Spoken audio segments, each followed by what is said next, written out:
So students, today we are going to start minors and cofactors. Determinants आपने सीख लिया कैसे निकालते हैं. अब उन डिटर्मिनेंट्स का will study minors and cofactors क्या होता है. इसके ऊपर बेस्ड जो आपकी एक्सरसाइज आने वाली है वो आने वाली है एक्सरसाइज 4.4. 4.1 हमने कर ली है. उसके बाद विल जंप टू 4.4, फिर हम करेंगे 4.3 एंड फिर हम करेंगे 4.2. ये सीरीज बेटर है आपके पढ़ने के लिए क्योंकि अभी अभी डिटर्मिनेंट निकालना सीखा है आपने. तो उसके बाद 4.4 पहले जल्दी समझ आ जाएगी. 4.3 बिल्कुल अलग कंसेप्ट है. 4.2 जो है ना थोड़ी सी मुश्किल है, इसलिए इसको लास्ट में करेंगे. आपस में कोई कनेक्शन नहीं है इनका. सो इस हिसाब से पहले मैं आपको 4.4 का कंसेप्ट समझा रहा हूँ, that is minors and cofactors. अब ये होते क्या है, मान लो मैं डिटर्मिनेंट इसको सॉल्व करके देखता हूँ. मैं इस रो के हिसाब से सॉल्व करता हूँ, ठीक है. तो लिखूंगा मैं सॉल्विंग अलोंग R1, रो 1 से सॉल्व कर रहा हूँ. अब जैसे कि हम सॉल्व करते हैं डिटर्मिनेंट की वैल्यू, हमने कल क्या सीखा था.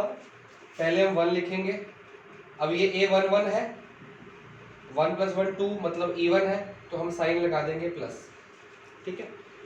अब इसके अंदर क्या आएगा, ये 1 1 मतलब A11 है ना, मतलब first row first column. First row छोड़ दो, फर्स्ट कॉलम छोड़ दो, बच गया 5 6 8 9, ठीक है. आगे फिर आएगा आपका माइनस का साइन, यहाँ प्लस है तो अगला माइनस ही आएगा. फिर 2, ऐसे प्लस के बाद माइनस भी देख सकते थे आप, वरना ये कौन सा नंबर है A12 मतलब first row and second column. तो फर्स्ट रो सेकंड कॉलम में आप लोग देख सकते हैं, फर्स्ट रो छोड़ देंगे, सेकंड कॉलम छोड़ देंगे, और ये ऑड है तो ऑड में माइनस का साइन लगता है, प्लस के बाद वैसे ही माइनस लगता है. फर्स्ट रो छोड़ दो, सेकंड कॉलम छोड़ दो, बच गया 4 6 7 9. इसी तरह से आगे जाएंगे. माइनस के बाद मैंने कहा था ऑलरेडी प्लस ही आएगा. ये छोड़ दो, ये छोड़ दो, 4 5 7 8. ये 3 है तो 3 का ये छोड़ दिया, ये छोड़ दिया, 4 5 7 8 बच गया. अब ये तो हम सॉल्व करते हैं तो हमको आता ही है. अब होता क्या है, ये जो पोर्शन है ना इसे कहते हैं माइनर. अब ये माइनर है किसका, ये माइनर है +1 का, मतलब इस नंबर का. तो इसे कहा जाएगा माइनर ऑफ A11 या फिर माइनर ऑफ 1 ये नंबर है ना. तो 1 के मतलब अगर मेरे को माइनर ऑफ A11 निकालने को बोलेंगे तो A11 का नंबर ये देखेंगे, ये है. इसका माइनर निकालने के लिए ये हटा देंगे, ये हटा देंगे, बचेगा क्या जो डिटर्मिनेंट के अंदर रखते हैं, मतलब फर्स्ट रो फर्स्ट कॉलम को हटा दो, डिटर्मिनेंट के अंदर जो लगता है वो लगा दिया हमने. इसे कहते हैं माइनर, या इसको बड़े बड़े शब्दों में कहते हैं M11. मैं दोबारा से लिखता हूँ, शायद लाइट पड़ रही है. Minor of 1, minor of A11, minor of 1 या फिर M11, क्योंकि ये 1 1 वाले का माइनर है. इसी तरह से फिर ये क्या हुआ, ये हो गया M. ये किसका माइनर है, 2 के साथ. 2 का नंबर क्या है, first row second column M1. ये बन जाएगा minor of 3, minor of A11, minor of A12, minor of A13 या M13, या फिर इसको ऐसे लिख सकते हैं माइनर ऑफ ये क्या नंबर है 2, माइनर ऑफ 3. तो सिंपल सी बात है, इसके साथ जो नंबर है ये माइनर हो गया, ये माइनर हो गया, ये माइनर हो गया. सिंपल सी बात है. अब आपको समझाता हूँ कोफैक्टर क्या होता है. तो कभी भी आपको जब भी बोला जाएगा ऐसे माइनर ऑफ 1 निकालो या माइनर ऑफ A11 निकालो, तो ये छोड़ दो, ये छोड़ दो, जो बचेगा वो आपका माइनर बन जाएगा, ठीक है. इसी तरह से कोफैक्टर क्या होता है, इस ही माइनर के साथ इसके साथ में जो है ना उसका साइन लगाना है आपने, सिर्फ साइन लगाना है. ये 1 1 है, जैसे ये माइनर है क्या 1 1, 1 और 1 कितना होता है E1, 1 और 1 हो गया 2 2 मतलब E1, तो इसका साइन क्या रहेगा प्लस, तो -1 की पावर 2.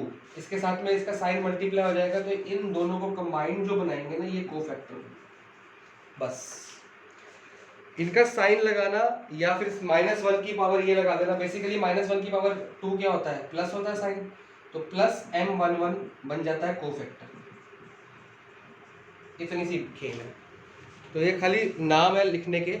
जैसे माइनर ऑफ 2 कितना है, ये 4 और ये सारा है, तो इसके साथ में मैं अगर साइन लगा दूं इसका माइनस, या मैं लिख दूं -1 की पावर 3। 3 क्यों आया, क्योंकि ये 1 2 नंबर है, m12 का मतलब हुआ ऑड, ऑड मतलब 3, 1 + 2। मैं दोबारा से समझा देता हूँ। सिर्फ इतने पोर्शन को कहते हैं माइनर। इसको आगे सॉल्व किया जाएगा नो डाउट, उसको हम सॉल्व करके ही आंसर लिखेंगे, पर इतने पोर्शन को कहते हैं माइनर। इसके साथ में साइन कौन सा है, प्लस, इसका साइन अगर मैं साथ में जोड़ दूंगा ये बन जाएगा कोफैक्टर, इसको C11 कहा जाएगा। इसी तरह से माइनर ऑफ 2 या माइनर ऑफ 1 2 क्या है, 4 6 7 9। अगर मैं सिर्फ इतना पोर्शन लिखता हूं इसको सॉल्व करके नो डाउट, तो ये बन जाता है माइनर। अगर मैं साथ में इसका साइन क्या है माइनस, ये 2 नहीं लिखना, ये 2 नहीं लिखना, सिर्फ इसका साइन, ये क्या है 1 2, साइन क्या बनेगा माइनस, क्योंकि A12 1 2 मतलब 1 + 2 = 3, तो इसका साइन क्या बन गया -1 की पावर 3, या फिर खाली माइनस भी लगा सकते हो आप। ये पूरा कंबाइंड विद सिग्नेचर इसको कहते हैं कोफैक्टर।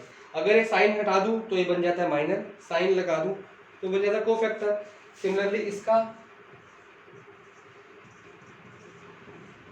ये है अभी माइनर, इसके साथ मैंने साइन लगा दिया। अब ये क्या है m13, 13 का है ना, 13 मतलब 1 + 3 4, तो -1 की पावर 4, ये क्या बन गया कोफैक्टर इन दोनों को मिला के।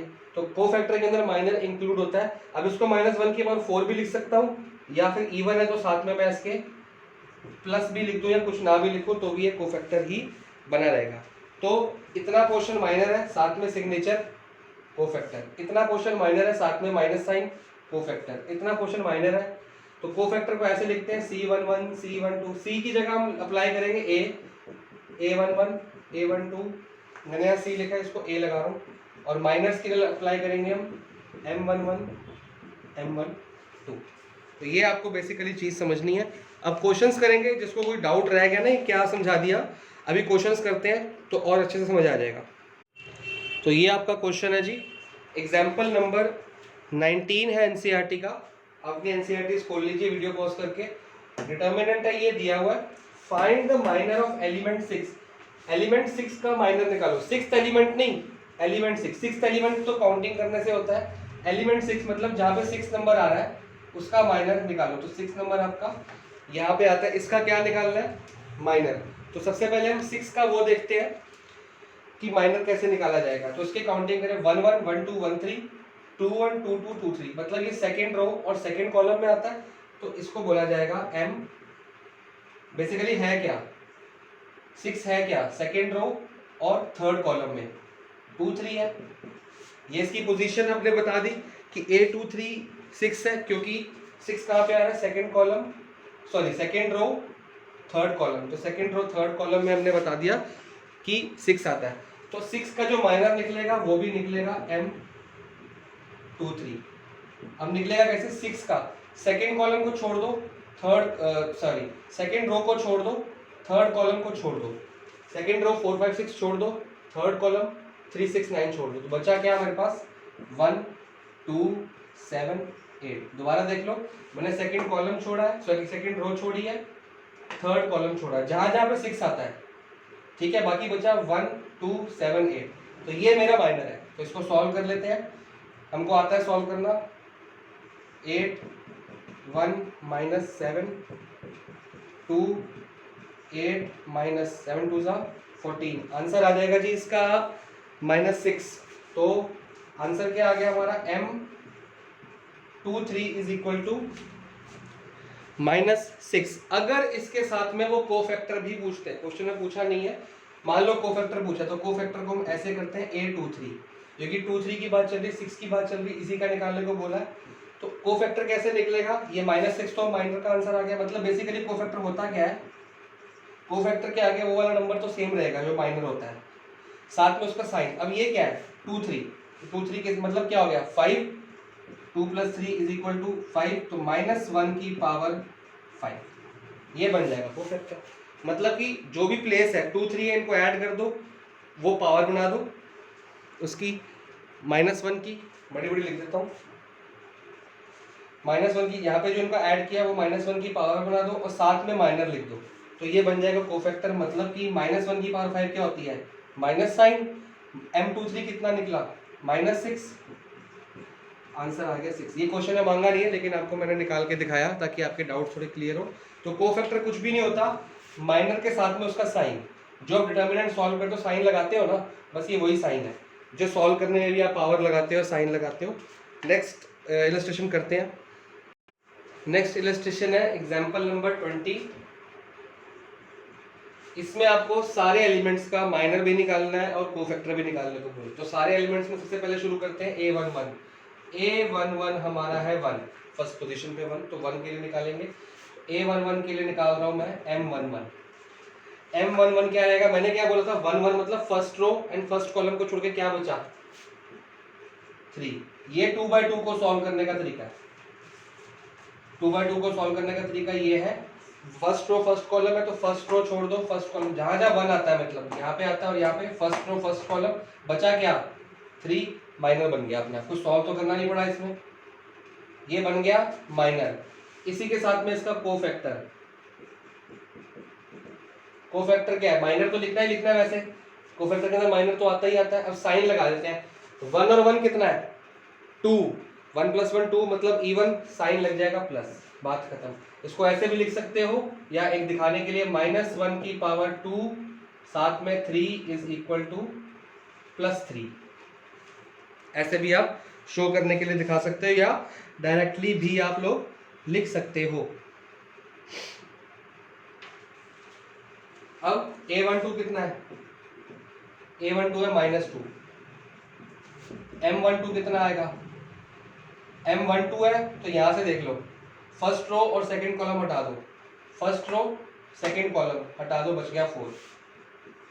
तो मतलब कि -2 का जो माइनर है वो 4 है, ऑपोजिट होता है हमेशा, ये बात याद रखनी है।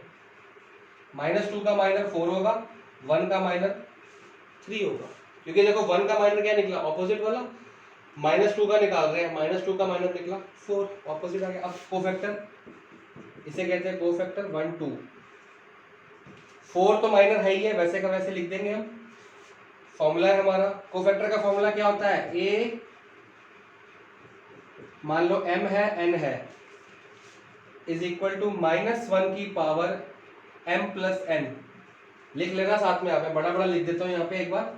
कोफैक्टर का फॉर्मूला होता है a, अगर m और n, यहाँ पे m है यहाँ पे n है, तो -1 की पावर m + n, जो भी इनको ऐड करके पावर आएगी वो साथ में माइनर ऑफ mm, ये फॉर्मूला होता है, यही कर रहे हैं ना हम।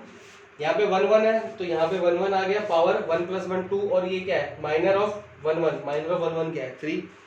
तो थोड़ा जब रिटर्न प्रैक्टिस करेंगे तो आपको हो जाएगा, मैं मिटा रहा हूँ इसको, आप नोट कर लेना।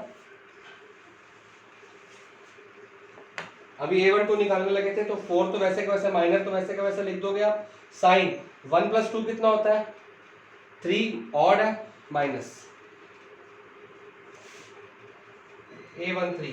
A13 नंबर है फर्स्ट रो, A13 तो है ही नहीं इसमें, A21 है सेकेंड रो फर्स्ट कॉलम 4, इसके लिए माइनर निकालने लगे हैं तो M21 लिखा जाएगा। M21 में सेकेंड रो छोड़ दो, फर्स्ट कॉलम छोड़ दो, बच गया 3, नहीं -2। तो हमने क्या देखा, जैसे -2 का माइनर 4 था वैसे 4 का माइनर -2 है, ऑपोजिट हो गया। A21 2 और 1 है, ऑड है, माइनस का साइन चुपचाप लगा देना है, क्योंकि आगे बड़े बड़े क्वेश्चन आने वाले हैं तो आपको ओरली करना पड़ेगा सारा कुछ। A21 है, माइनस का साइन लगा देंगे, M21 कितना -2, ये आपका माइनर का साइन है, सॉरी ये आपका माइनर का साइन है जो नंबर है, ये फॉर्मूले का साइन है, तो आंसर आ जाएगा +2, माइनस ऑफ -2। A22 नंबर है 3, इसका हम माइनर निकालेंगे M22, M2 2 और 2 सॉरी यहाँ तो देखना ही नहीं, M2 2 में second row second column, second row second column, second row में ये दोनों नंबर के, सेकंड कॉलम में ये दोनों नंबर के, बच गया 1। तो 3 का माइनर हो गया उसका ऑपोजिट 1, 1 का माइनर हो गया 3, 1 का माइनर 3, 3 का माइनर 1। तो 2/2 में बड़ा इजी है, आप लोग ओरली भी कर सकते हो। आपको पूछा है जी 4 का माइनर, 4 का माइनर ये लो, 3 का माइनर, 3 का माइनर ये लो, 1 का माइनर, 1 का माइनर ये लो, ओरली बता दो। हाँ कोफैक्टर के लिए साइन लगा दो बस। तो कोफैक्टर के लिए 2 2 A22 में नंबर देखेंगे, A22 ये, इसका माइनर होगा ये 1, 1 रखा, साइन क्या होगा 2 और 2 कितना होता है 4 इवन, खत्म का। फिर कर करके आपको ओरली आ जाएगा। एग्जांपल नंबर 20 आपका हो चुका है। This is your question example number 22। ये आपको डिटर्मिनेंट बुक में दिया हुआ है। करना क्या है, आपको बोला गया है तो find all the minors and coefficient cofactor sorry. तो ये मैं नहीं निकालूंगा, आपको निकालना सिखा दिया है।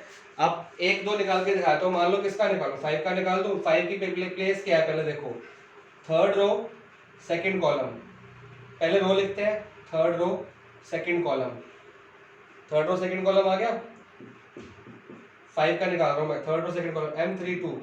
5 का क्या बनेगा, थर्ड रो छोड़ दो सेकंड कॉलम छोड़ दो, बच गया 2 5 6 4, ये बचा ना। थर्ड रो छोड़ दी, जहाँ जहाँ 5 आता है थर्ड रो छोड़ दी, सेकंड कॉलम छोड़ दिया, बच गया 2 6 5 4। इसको सॉल्व कर लेंगे, 4 2 ज़ा 8 -6 5 ज़ा 30, आंसर आ जाएगा -22।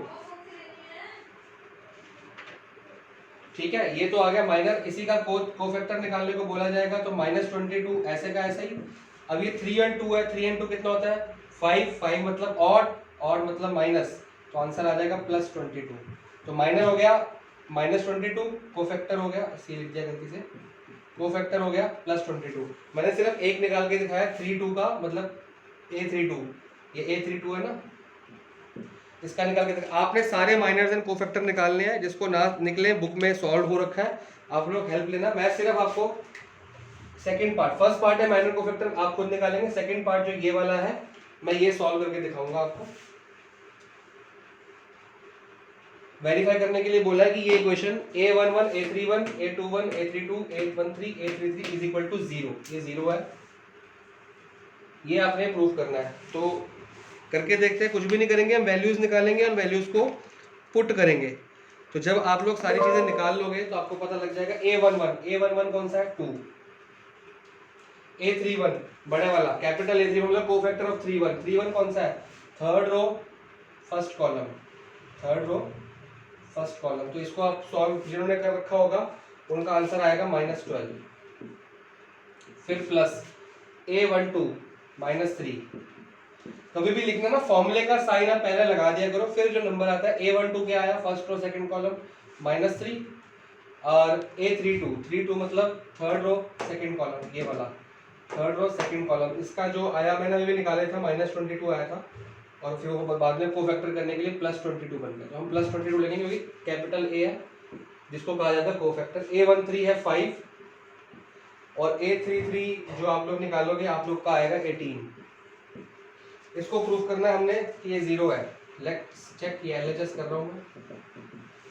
तो 12 2 ज़ा 24 -24 22 3 ज़ा 66 -66 बन गया, एंड 18 5 ज़ा 90 प्लस 90 6 और 4 10, ये 90 - 90 is equal to 0, hence proved. LHS equal to RHS आ गया। तो हमारा यहाँ पे क्वेश्चन जो है खत्म हो गया। इसी तरह से आपने क्या करनी है, एक्सरसाइज 4.4 आपने फिनिश करनी है। आपका होमवर्क है एक्सरसाइज 4.4। सिर्फ इसमें 5 क्वेश्चन है और कुछ पार्ट्स हैं। जिस किसी को कोई भी डाउट हो they can ask me, I will definitely help. Exercise 4.4 खत्म होती बताना, फिर 4.3 करेंगे।